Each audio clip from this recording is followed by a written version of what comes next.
I'm sure everybody in the meantime can fully understand that evaporative cooling provides a lot of advantages and a lot of benefits to the industry, to the energy consumption as a technology which is readily available, which is existing for many years. And I would like to reinforce that statement with a total cost of ownership exercise that we worked out, and with a small introduction how to see the impact of evaporative cooling into our daily life. And as a statement to the introduction, I list here what a very smart person has brought up as a quote, which says, "If you want different results, do not do the same thing." Now, what are some global trends?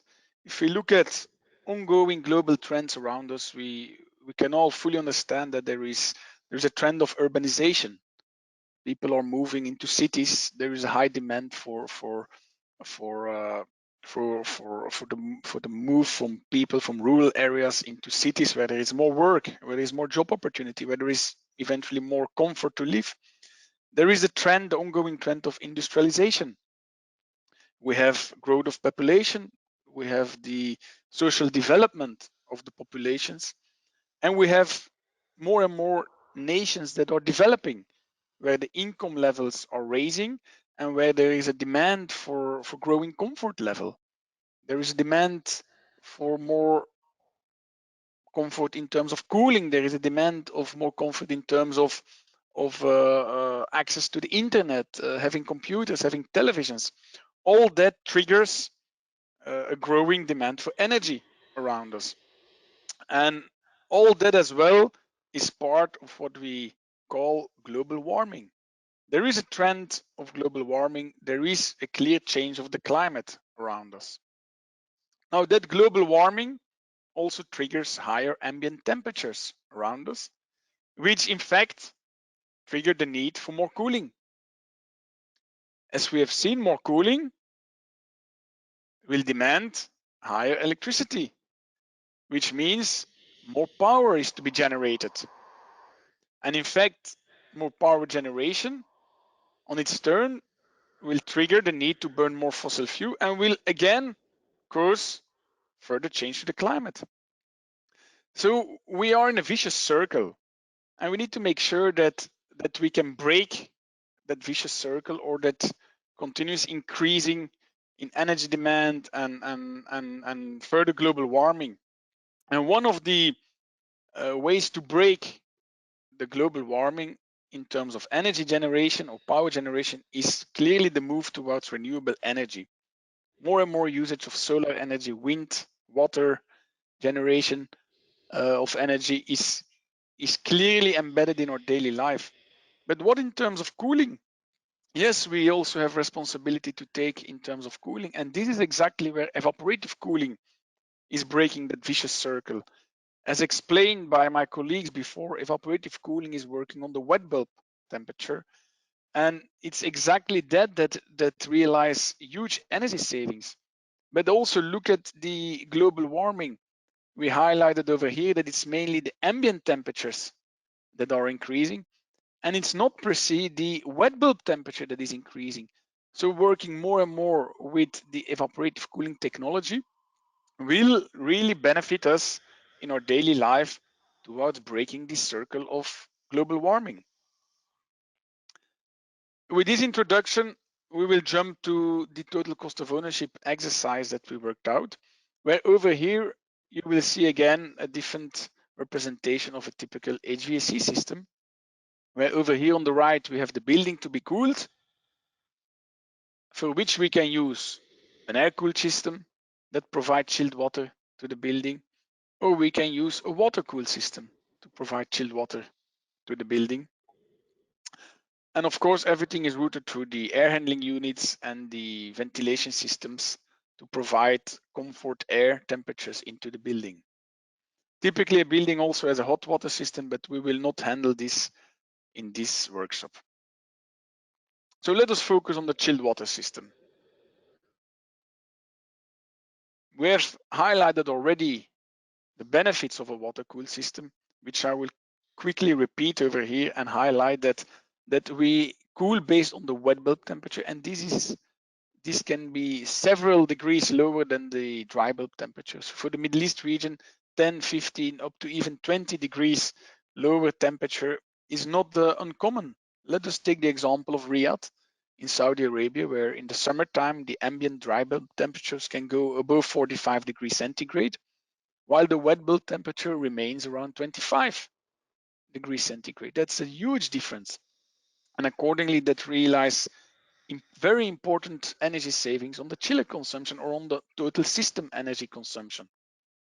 Water-cooled systems also have a smaller footprint, where we can see over here we have a footprint of the cooling tower, which is installed outside, compared to an air-cooled system, which has a much bigger installed footprint also to be installed outside.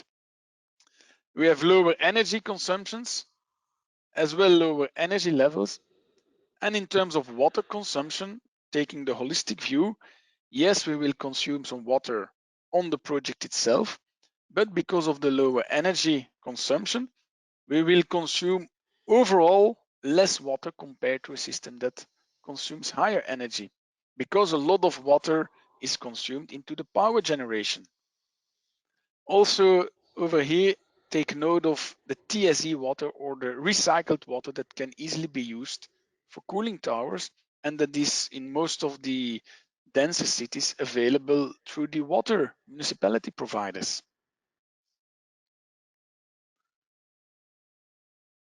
Over here, we see again the pressure enthalpy chart, where we see that for an example of an air-cooled system, the condensation based on an ambient temperature would, for example, for the UAE or for Saudi, the condensation of your refrigerant will typically happen at 58 degrees centigrade. Based on an ambient of 45, it will happen on 58 degrees centigrade. While for a water-cooled system, the condensation of your refrigerant can happen at a much lower temperature. Taking the example of the UAE, where the wet bulb temperature in the summer may go up to 32 centigrade, the condensation will happen at 42 degrees centigrade. These savings in terms of the compressor lift are huge and very important. And when we use the rule of thumb that 1 degree lower temperature in condenser water will trigger 3% energy savings on the chiller, will clearly depict that we have very important chiller savings from 30 up to 50% easily in this region. Now let us put that into practice. What's the biggest energy consumer in a system? And over here again, we see the cooling tower installed on the top of the building and the chiller inside. And the cooling tower runs only with very small fans, while the chiller has a big engine to run the compressor. And the chiller is the main energy consumer from the whole HVAC system, up to 10 times bigger than the cooling tower. So let us not focus on the additional energy that is consumed by the fans of a cooling tower only, but let us look at the total energy consumption of the system, where the chiller is the main energy consumer in the system. And for both systems, we looked at the 500-ton cooling requirement, where both systems are worked out in terms of annual operation cost with regards to electricity, with regards to water, to provide a total operating cost. And for an air-cooled system, the yearly operating cost was made up from $132,000 electricity, 0 water cost. So the total energy or the total operating cost remains $132,000. While for a water-cooled system, as we already clarified, the electricity costs are much lower. They were reduced to $70,000. However, we had some water costs, and along the water cost, we also have the water treatment costs and the water sewage costs, and these are all embedded in the $18,000 as depicted here. But this gives us a total operating cost of only $88,000, which is a yearly saving of $44,000. Because we realize 48% energy savings, in total, we realize 33% savings on the annual operating cost. That is important, that is massive. Now let us look at this in a total cost of ownership on the total lifetime of the project, where yes, for this 500-ton system cost, the initial cost of the equipment for the air-cooled system is to a lesser extent than the cost for a water-cooled system. But together with the annual operating costs that each of both systems generates over the lifetime of the equipment, which is typically a bit shorter for an air-cooled system compared to a longer lifetime of a water-cooled system, we can see that the payback from the initial cost difference is already won back after 1.2 years, after which pure savings are realized. And if we only take this over the 20 years lifetime for an air-cooled system, we realize already $820,000 savings just by operating costs.